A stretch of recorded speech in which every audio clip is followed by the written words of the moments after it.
मार लिया, जीवों ने मन मार लिया।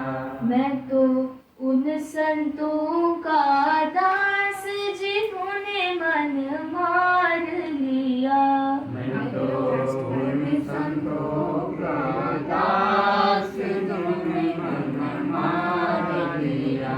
मैं तो उन संतों का दास जिन्होंने मन मार लिया। मैं तो उन संतों का दास जिन्होंने मन मार लिया।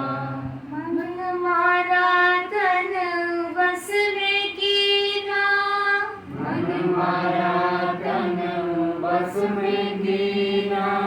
भरम भय सब दूर, भरम भय सब दूर।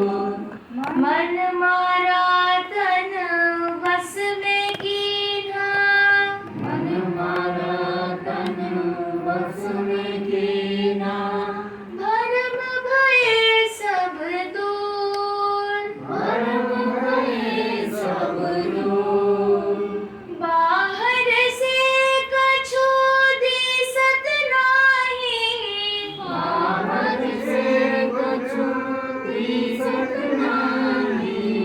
अंदर बरसे नूर, अंदर बरसे नूर। जिन्होंने मन मार लिया।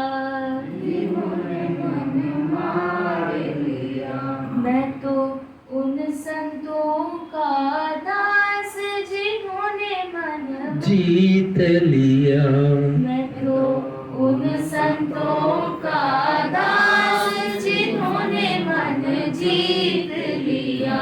मैं तो उन संतों का दास जिन्होंने मन जीत लिया। मैं तो उन संतों का दास जिन्होंने मन जीत लिया। बोलो सद्गुरुनाथ की जय, सच्चिदानंद परमात्मा की श्रोताओं के रूप में विद्यमान सच्चिदानंद आत्म स्वरूप को प्रणाम।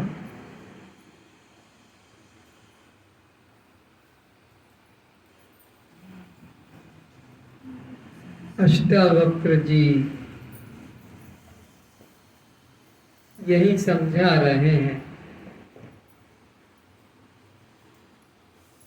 उसे ही सद्गुरु जानो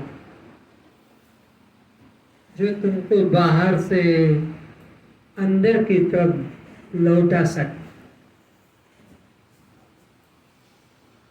अंधविश्वासों से हटा सके, आत्मभाव जागृत करा सके।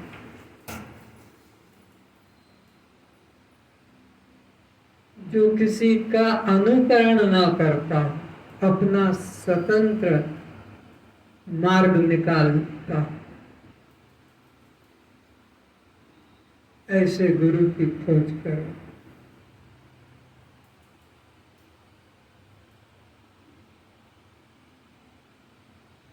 जिन्होंने बाहर की भटकन छोड़कर अब अंतर में स्थित हो गए, जिनके समीप जाने से सब भ्रम छूट जाते, सब भ्रांतियां छूट जाती, फिर उनमें कोई भेद नहीं रहता। चाहे राम कहो, चाहे गुरु कहो,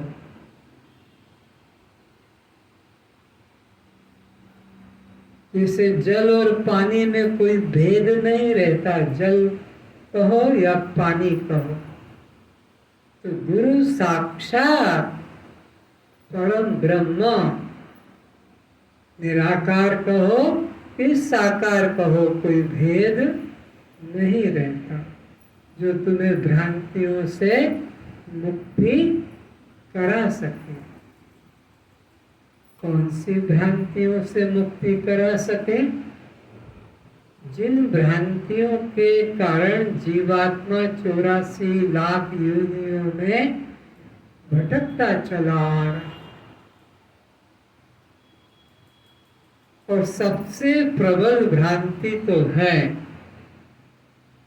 भेद भ्रांति। वह और है, मैं और हूं। वह अन्य है, मैं अन्य हूं। मैं यहां हूं, वह वहां है।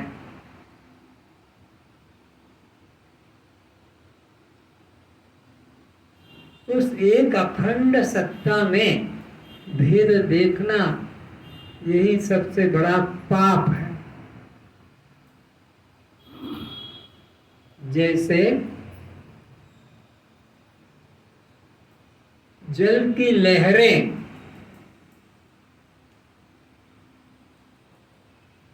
अलग हैं और जल अलग है, यह जैसे भ्रांति है। लेकिन लहर और जल में कोई भेद नहीं है, वो जल ही लहर। ऐसे ही परमात्मा और ये जगत देखने में भेद दिखता है, और कहा भी है कि जगत सब सपना। लेकिन सपना अपने अलावा कुछ भी नहीं है। स्वप्न दृष्टा के अलावा स्वप्न कुछ भी नहीं है। तो भेद मानना ही पाप है। जैसे एक ही सूर्य अनेक जल पात्रों में अनेक सा प्रतीत होता है, पर वो अनेक नहीं है, वो अकेला एक ही है। केवल जल पात्रों की उपाधि से भिन्न भिन्न वह भासता है, पर वो एक ही है।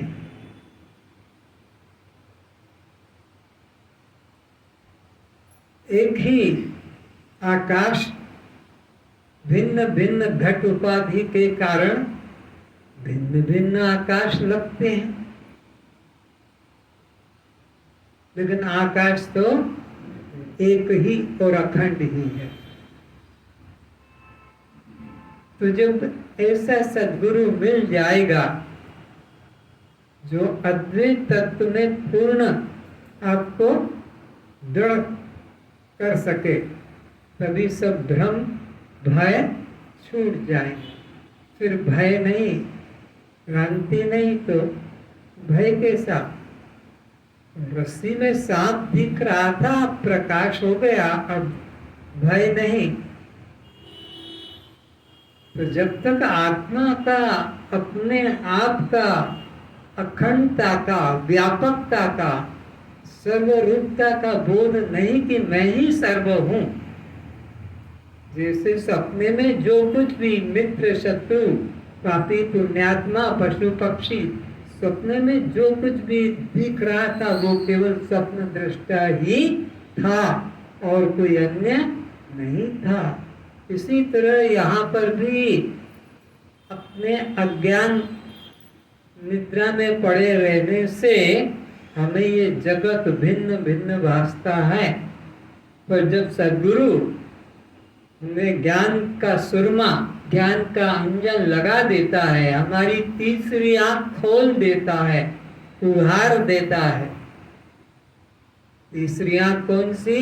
मैं देह नहीं हूं, मैं देह से पृथक दृष्टा साक्षी आत्मा, वो तीसरी आंख है। ये दो आंखें ये प्रकृति के दर्शन के लिए है, और वो जो तीसरी आंख है वो पुरुष के दर्शन के लिए, उसका अनुभव करने के लिए। वो जब तक सद्गुरु नहीं मिलता है वो तीसरी आंख कोई डॉक्टर नहीं खोल पाएगा। वो डॉक्टर इन्हीं आंखों को कुछ करेक्शन कर देता है, कुछ इसमें से रुकावटें दूर कर सकता है। इन्हीं दो आंखों से दिखने वाला फिर साफ दिखने लग जाता है। लेकिन वो जो तीसरी आंख है वो तो केवल सदगुरु ही खोलता है। तो अष्टावक्र जी यही कह रहे हैं कि ऐसा गुरु खोजो जिन्होंने अपने मन को वश में कर लिया है, मन के अधीन नहीं है, मन को अपने अधीन कर लिया है। वे मन के गुलाम नहीं है, मन को अपना गुलाम को इस सेवक बना लिया है। और जो अभी मन के गुलाम हैं, मन के सेवक हैं, वो तो इस भव सागर में अनादिकाल से दुख पाते आ रहे हैं और दुख पाते ही रहेंगे।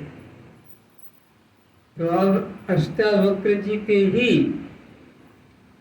वचनों को हम फिर श्रवण करें कि हमें किन गुरुओं से बचने को सावधान कर रहे हैं और क्या निश्चय करने को कह रहे कि बस हे जनक एक ही निश्चय करो और कुछ नहीं और कोई साधन नहीं, एक ही निश्चय कि मैं केवल साक्षी आत्मा।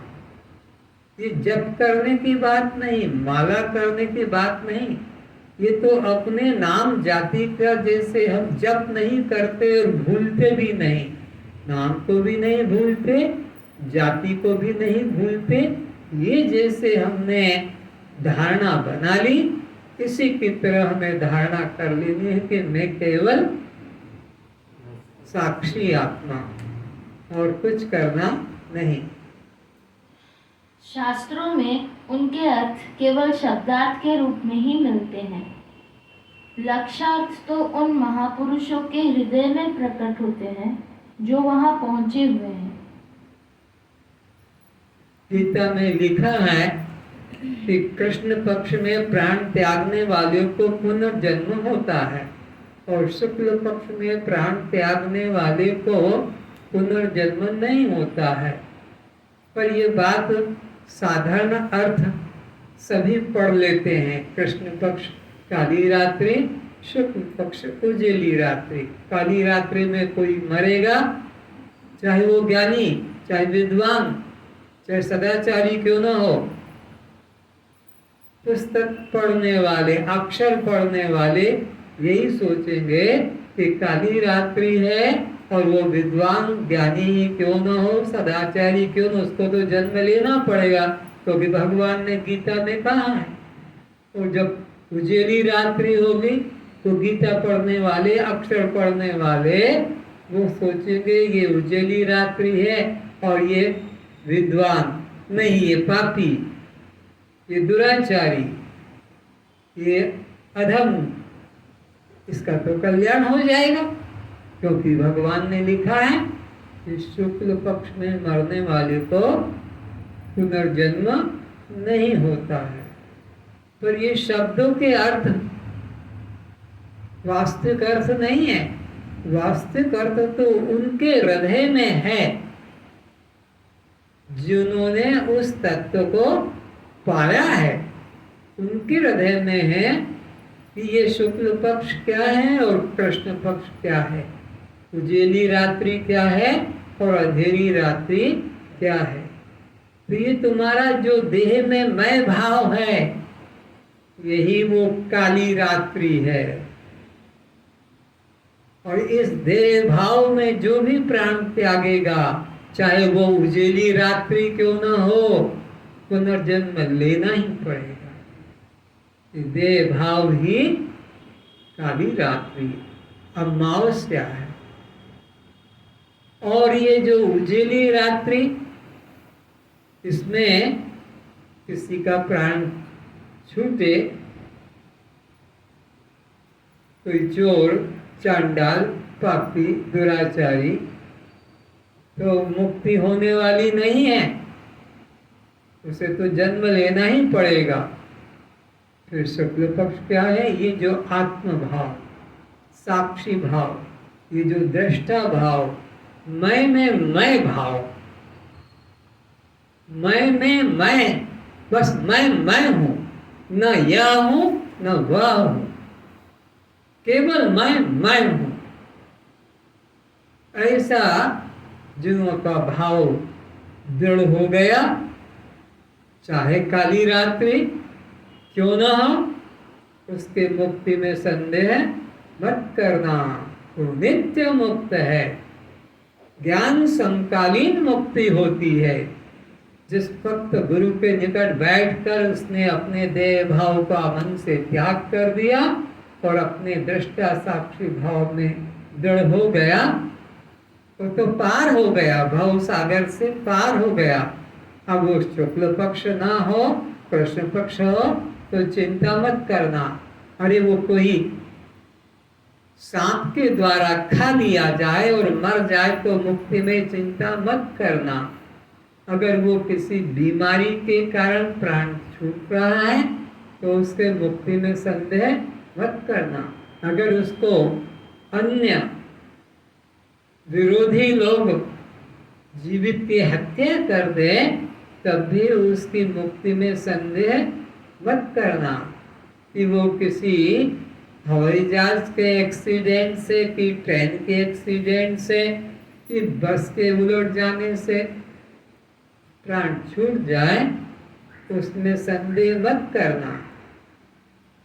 आखिरी समय में कुछ भी हो जाए उसके मुक्ति में संदेह मत करना, क्योंकि ज्ञान जिस वक्त पाया था वो तो तभी से मुक्त हो गया। अब तो प्रारब्ध जब तक रहे वो पड़ा है उस देह में, तो प्रारब्ध खत्म तो सूखे पत्ते की तरह हो प्रारब्ध ले जाता है। ज्ञानी को कुछ कर्म स्पर्श नहीं करते हैं।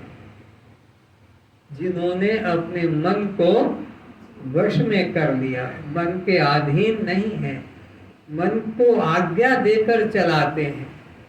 इसलिए भगवान ने तो कहा है कि इंद्रियों में मन मैं ही हूं, उसको तुम गैर मत समझो। वास्तव जी कह रहे हैं उसे समझें। जो अभी मार्ग में है, पहुंचे नहीं, वे यथार्थ भाव प्रकट नहीं कर सकेंगे। जो अभी पहुंचे नहीं है, मंजिल पर अभी रास्ते में चल रहे हैं, उन पर तुम विश्वास करके समर्पित मत हो जाना। वो जहाँ अटके हैं, फंसे हैं, तुम्हें भी वहीं अटका दे। जो खुद खोज रहे हैं या भटक रहे हैं, उनके पास से जो रास्ता मिलेगा वह मंजिल से दूर ले जाने वाला होगा। जो सद्गुरु नहीं है और मंजिल पर पहुंचे नहीं, मार्ग ढूंढ रहे हैं, भटक रहे हैं, उनको परमात्मा कभी नहीं मिलेगा। ध्यान रखना, उनको परमात्मा नहीं मिलेगा। जो मार्ग ढूंढ रहे हैं, भटक रहे हैं परमात्मा को बाहर, उन्हें नहीं मिलेगा। जो कस्तूरी को मृग ढूंढने में लगा है मर जाएगा, इसको नहीं मिलेगी, बाहर नहीं मिलेगी, क्योंकि बाहर है ही नहीं तो मिलेगी कैसे? वो तो कस्तूरी तो अपने अंदर है।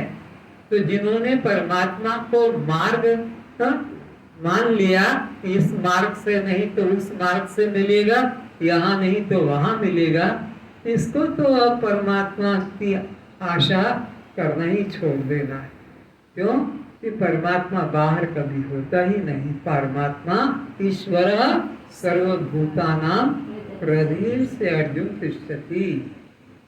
घट घट में है मेरा साईया, घट घट में है मेरा साईया, सुनी सेज न कोई एक घट, एक शरीर, एक जीव, उससे रक्त नहीं, खाली नहीं। घट घट में है मेरा साईया, सुनी सेज न कोई, बलिहारी इन जीव की, जिन घट प्रगट होए। उन जीवात्माओं का मैं बार बार धन्यवाद करता हूँ जिन्होंने अपने मन के साक्षी रूप में अपने को जान लिया और मन से अपने को मुक्त कर लिया। धन्य है इनका जीवन, जिन्होंने अब अपने अंदर स्थित उस चैतन्य तत्व को जान लिया। क्योंकि वह ब्रह्म, मंजिल, परमधाम, मोक्ष तो हमारा ही स्वरूप है। वो परमात्मा, वो परम धाम, वो मंजिल, वो सहज समाधि, सहज स्वरूप, ये किसी अन्य का वर्णन नहीं है, अन्य की महिमा नहीं है, अन्य की व्याख्या नहीं है। ये तो तुम्हारे ही महिमा का वेद गुणगान कर रहा है, तुम्हारी महिमा का। जब आत्मा के बारे में कुछ कहा जाए, परमात्मा के बारे में कहा जाए, ब्रह्म के बारे में कहा जाए, तो तत्काल तुम्हारी अंतर में दृष्टि हो जाना चाहिए। ये मेरी बात है, मुझे कहा जा रहा है रामायण के द्वारा, कि गीता के द्वारा, कि उपनिषदों के द्वारा, कि भागवत के द्वारा, या अष्टावक्र गीता के द्वारा मेरी कथा, मेरी चर्चा हो रही है। नहीं तो उन राम से हमारा क्या लेना देना, उन कृष्ण से हमारा क्या लेना देना, उन हनुमान जी से हमारा क्या लेना देना। चले गए वो तो, हो गया उनका तो कल्याण। अब तो उनकी राख मिट्टी भी नहीं मिलेगी, अब तो उनकी हड्डी भी नहीं मिलेगी, अब उनका कुछ भी नहीं मिलेगा, नाम रह गया है केवल। अब वो राम, वो हनुमान, वो कृष्ण, वो अर्जुन, जो भी कहो, अपने पे ही धारण करना कि अब मैं ही बचा हूं और ये मेरे ही उपदेश के लिए कहा जा रहा है। शंकराचार्य जी कहते हैं, श्लोक अध्ययन प्रवक्ष्यामि यत् उक्तम ग्रंथ कोटिभिः ब्रह्म सत्यम जगत मिथ्या जीवो ब्रह्मैव केवलम। शंकराचार्य जी जो जगत गुरु दुनिया जिन्हें मानती है और अद्वैत सिद्धांत का कोई अभी तक खंडन नहीं कर पाया, वो कहते हैं इन इतने शास्त्र पढ़ के क्या करोगे, क्यों दिमाग खराब कर रहे हो, क्यों वाणी को थका रहे हो। ये जितने भी शास्त्र कोटि कोटि श्लोक मंत्र हैं, मैं आधे श्लोक में कह सकता हूँ, आधे में सार बता सकता हूँ। जैसे मैं कहता हूँ कि अष्टावक्र गीता में भी, उपनिषदों में जो कुछ भी पढ़ोगे, बस एक भजन जो गाते हैं उनसे, इस काया का होता विनाश है, तू तो दृष्टा साक्षी। बस इतने में सारे वेद, उपनिषद, गीता, रामायण सबका सार बता दिया। तो शंकराचार्य जी भी यही कहते हैं कि ये कोटि कोटि ग्रंथों को पढ़कर, श्लोकों को, मंत्रों को पढ़कर क्यों टाइम बर्बाद करते हो। मैं आधे श्लोक में, पूरा नहीं आधे में कह देता हूँ सार। क्या? ब्रह्म सत्यम जगत मिथ्या जीवो ब्रह्मेव ना परवस। खत्म खत्म, और कुछ भी कहने को नहीं, पढ़ने को नहीं, सुनने को नहीं और जानने को नहीं। क्या जानो? श्लोक अध्ययन आधे श्लोक में मैं कहता हूँ क्या? ब्रह्म सत्यम जगत मिथ्या जीवो ब्रह्मेव न अलगा, ये कोई भिन्न नहीं। ऐसा शंकराचार्य जी भी निश्चय करा रहे। कोटि कोटि ग्रंथों में जो कहा गया है वह मैं आधे श्लोक में कह देता हूँ कि ब्रह्म सत्य है एवं जगत मिथ्या है। यह जीव केवल ब्रह्म ही है। उस ज्ञान को कहाँ से प्राप्त करे तो बताते हैं, तद्विज्ञानार्थ सगुरुमेवाभिगच्छेत समित पाणि श्रोत्रियम ब्रह्मनिष्ठम। तो ऐसे ज्ञान को हम कहाँ ढूंढने जाएं, किसके पास जाएं, कौन हमें ये बात बताएगा?